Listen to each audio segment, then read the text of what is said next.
TV serial गुम है किसी के प्यार में लंबे ड्रामे की बाद सभी और रजत की शादी हो जाती है और इधर आस्का ये सोचकर खुश होकर अपना जश्न मना रही होती है और उसके साथ कि सभी अब रजत के साथ शादी नहीं करेगी।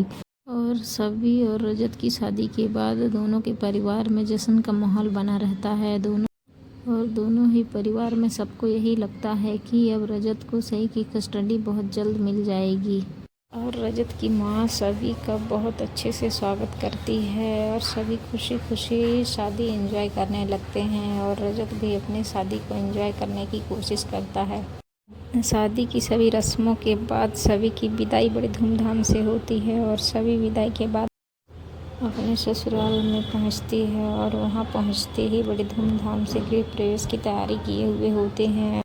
और रजत की माँ सभी से कहती है कि बेटा ये लो राधा कृष्ण की मूर्ति है, तुम इसे लेकर घर में प्रवेश करोगी, तुम्हारे प्रवेश से ही हमारे घर की सभी सुख शांति और खुशियाँ वापस लौट आएगी। और सभी गृह प्रवेश करना शुरू करती है और उसकी सास कहती है सफ़ेद चादर में पैर रखते हुए अंदर मंदिर तक जाना।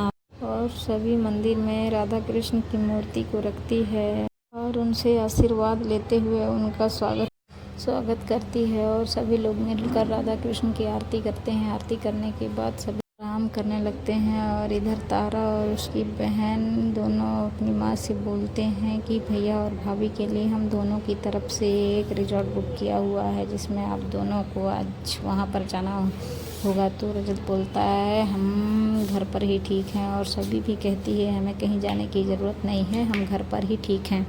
और रजत बोलता है हमने ये शादी सभी के लिए किया है, आप लोग भूलो मत, शादी की रस्में रिवाजें जो भी करना है सब रहने दो, हम कहीं नहीं जाने वाले हैं। तो रजत की माँ बोलती है कि बेटा शादी की रस्में तो करनी पड़ेगी।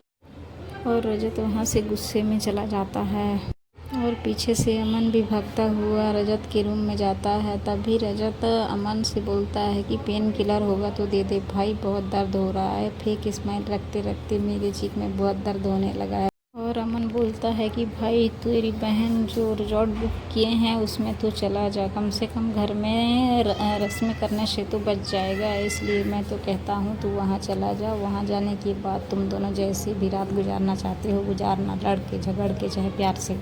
और फिर रजत सोचता है कि रस्मों से बचने के लिए यह एक अच्छा उपाय है, इससे अच्छा हम चले ही जाते हैं वहाँ। फिर वह जाने के लिए तैयार हो जाता है और अपनी बहन तारा से कहता है कि मैं मीटिंग के बाद डायरेक्ट होटल में पहुँच जाऊँगा, तुम लोग सभी को लेकर होटल में टाइम से पहुँच जाना।